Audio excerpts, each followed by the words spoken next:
Bonjour à tous, je vais vous faire une petite vidéo, enfin la refaire parce qu'en fait j'ai eu un petit problème d'affichage sur la vidéo donc je dois la refaire. Sachant que je suis fatiguée et que je suis enrhumée comme vous le voyez. Donc je vais essayer de vous la faire et en plus j'ai rangé les livres donc je vais devoir aller les chercher. Je reviens dans 2 petites secondes. Ok, Dieu. Elle est où l'autre? Donc je vais commencer par un manga, navré hein. Browser Autospot de Noichi Mikuro chez Taifu. Je l'ai beaucoup aimé. Le seul souci, enfin, déjà en termes de graphisme, déjà c'est extrêmement beau. Peut-être vous en montrer un quand même. J'adore le personnage de Seina. Seina, c'est celui aux longs cheveux.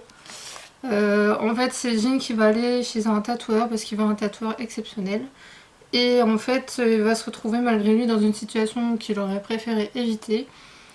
Et alors, c'est un yaoi normalement. Normalement, sauf que de mon point de vue, ça n'en est pas un. Pour la simple et bonne raison que la partie yaoi, si on peut l'appeler ça comme ça, ne se situe qu'à la fin et que je considérais que la partie yaoi n'était pas utile. Le reste était très beau, très mignon, très doux. En plus, ça parle de sujets qui peuvent toucher n'importe qui. Et pour une fois qu'un yaoi me touchait vraiment comme ça, je me dis à la fin, mais pourquoi ? Sans parler de la scène de chapitre bonus que je trouvais mais profondément inutile et qui cassait complètement la belle ambiance de ce manga. Mais bon, ça reste un bon manga quand même. Après, j'ai lu avec la masse critique Babelio, donc je l'ai pas acheté. Mais j'ai dit dommage pour la scène, le chapitre bonus. Vraiment, autant la fin en elle-même me dérangeait pas plus que ça. Autant le chapitre bonus, j'étais déçue. Bref, donc on va le remettre là. Ça, c'est des mangas que j'ai lus mais que j'ai pas encore rangé correctement. Hein. Mais c'est pas grave. Désolée, je vous dis, je suis fatiguée. Le lézard noir de Edogawa Ronpo que j'ai lu il y a déjà 3 semaines, je crois. 2 ou 3 semaines, je ne sais plus. Enfin bref, j'ai lu il y a un petit bout de temps. Donc c'est un thriller japonais écrit par le plus grand auteur japonais de thriller. Il a été écrit apparemment aux alentours de fin 19e, début 20e siècle, je ne sais pas exactement. Et comment dire, j'ai été assez désarçonnée par ce thriller, alors déjà que c'est pas ma tasse de thé, mais celui-là j'étais vraiment désarçonnée parce que pendant une grosse partie, on vous présente un truc où on vous dit plus ou moins, enfin, en tant que lectrice, je me suis dit l'auteur me prend pour une idiote. Je veux dire, tout est là. J'ai même pas besoin de lire la fin, je la connais déjà. Et en fait, non. Quand vous lisez la fin, bah, prends-toi ça dans les dents. La méchante n'est pas qu'une cambrioleuse. Je vais pas en dire plus, je pense que j'en ai déjà dit beaucoup trop, mais voilà. Mais sinon c'est bien fichu, j'en ai 2 autres à lire et il paraît qu'ils sont bien meilleurs que celui-là, donc je dis bon, si celui-là j'ai trouvé moyen par rapport justement à cette manipulation de l'auteur, parce que c'est bien ce qu'il fait, hein, il manipule le lecteur, il vous endort psychologiquement et puis bam, tiens, prends-toi ça dans les dents, à la fin, dans les dernières pages quoi. Donc voilà. Ensuite, pardon. Dernier l'ouvre-monde de Olivier Perru chez Michel Lafon, je l'ai eu à Noël, donc ça fait déjà... Et j'ai mis 1 mois pour le lire, enfin, en même temps vu la classe. Mais c'est surtout que j'étais pas vraiment dedans en fait. Vous avez aussi des illustrations, je vous montre pas la plus belle, il y en a des bien plus jolies que ça. Hein. Déjà ça, le Vive Bird c'est le préféré. Pardon.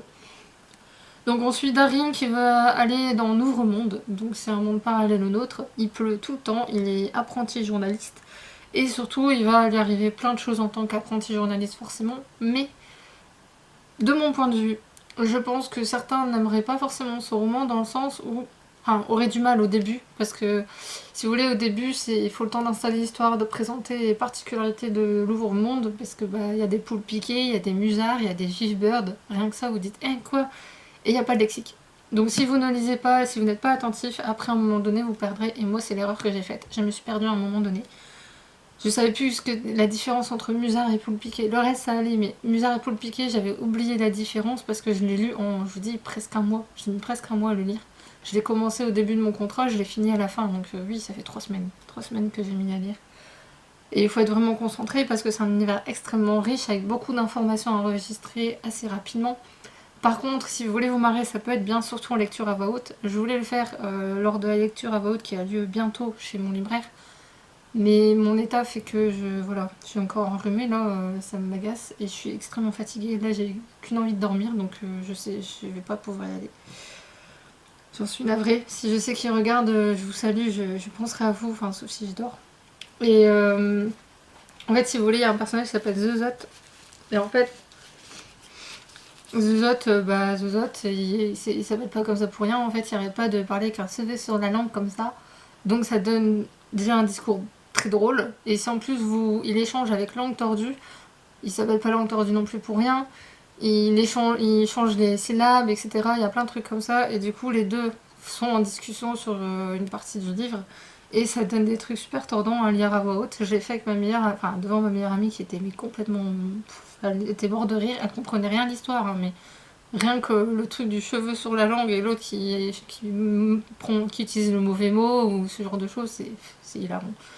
Donc de ce point de vue-là, franchement, c'était super intéressant. Et franchement, c'est un roman crescendo, donc vous partez vraiment de l'installation et à un moment, mais vous allez à 100 à l'heure, vous respirez plus et vous êtes profondément dedans jusqu'au bout.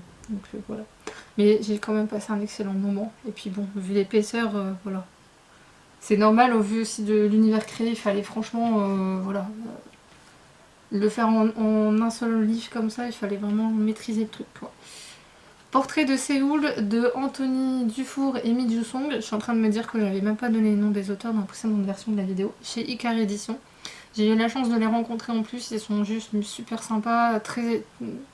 C'est assez marrant parce que autant Anthony Dufour je le trouvais très accueillant, très chaleureux, très allé vers les gens, et Mi Jusong, bah, plus, elle n'était pas censée être là en fait, mais super chaleureuse et super... elle a même pas hésité une seconde à me dédicacer le livre. Ils ont même pas eu besoin de se dire dédicacer le livre, elle l'a fait quoi.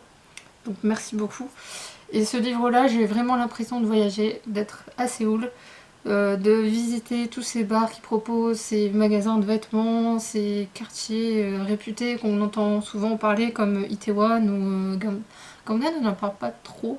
Mais tant mieux parce que c'est pas un quartier qui m'attirait outre mesure. Par contre, Itaewon, il me fait profondément envie. Pour la simple et bonne raison que Itaewon a cette particularité d'être un quartier dit étranger. Donc je pense que j'ai pas besoin de préciser. Mais l'autre intérêt du livre, en plus d'avoir l'impression d'y voyager, en tant que touriste forcément, vous y voyagez aussi en tant que personne coréenne. Alors, coréenne, c'est un peu exagéré ce que je dis, mais on vous parle vraiment de sujets là-bas dont on n'a pas conscience, connaissance vraiment de comment que ça se passe là-bas.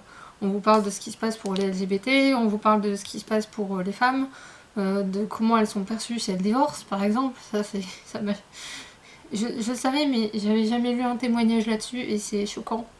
Les LGBT c'est pareil, ce qu'on lit là-dedans, mais c'est des trucs... Enfin, j'espère qu'en France on n'entend plus ça, mais enfin, j'imagine qu'il y a des crétins qui le disent, mais j'espère que non. Voilà. Donc il y a énormément de sujets abordés dedans et franchement ça fait plaisir. J'ai été vraiment happée par ce livre et chaque témoignage était vraiment touchant.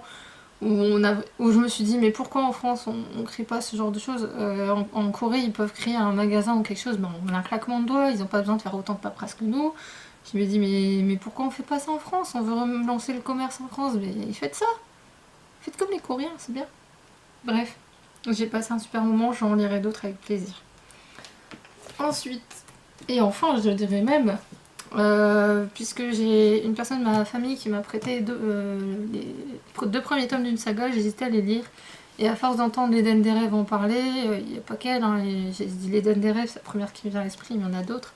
J'ai fini par tenter l'expérience de l'apprenti épouvanteur de Joseph de l'année. Pardon. Et bon bah j'ai adoré, honnêtement je les ai dévorés les livres, j'ai dit que j'allais répondre pendant les vacances, chose que j'ai faite. Je les ai pas lus d'une fois, en une traite parce que bah comme vous le savez voilà, fichu allergie, d'autant que ça ne m'arrange pas parce que les arbres bien sûr ils envoient toutes leurs feuilles devant ma fenêtre, hein, sinon c'est pas drôle, les pollens avec, donc sinon c'est pas drôle. J'ai rien pour arranger les choses quoi.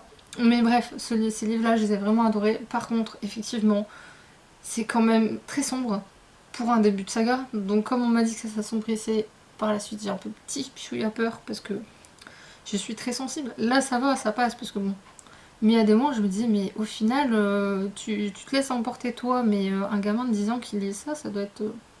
c'est pas pour rien que c'est écrit derrière ne pas lire la nuit. des scènes susceptibles de perturber les jeunes lecteurs, c'est pas pour rien. Voilà. Mais moi personnellement j'ai adoré. Donc à la personne qui me les a prêtés, tu peux préparer les tomes 3 et 4, je les lirai prochainement. Je te promets pas tout de suite, hein, mais là, comme cela, hein, ça fait quand même 1 mois et demi que je les ai, donc voilà. C'est pas grave. Bref, donc avant de perdre mon cerveau, je vais vous laisser. Je vais vous souhaiter une bonne semaine et... On est quel jour? Mercredi, oui. Donc une bonne semaine et fin de semaine plutôt. Ouais, enfin... Bref, vous avez compris. Lisez, enfin faites ce que vous avez à faire parce que vous pouvez lire, vous pouvez travailler, vous pouvez... Enfin, vous devez travailler. Bref, faites ce que vous avez à faire et puis je vous souhaite une bonne fin de semaine. Voilà, excusez-moi pour cette fin de vidéo complètement ratée, hein, on va dire que c'est bon. Et je vais vous dire au revoir et à bientôt. Au revoir.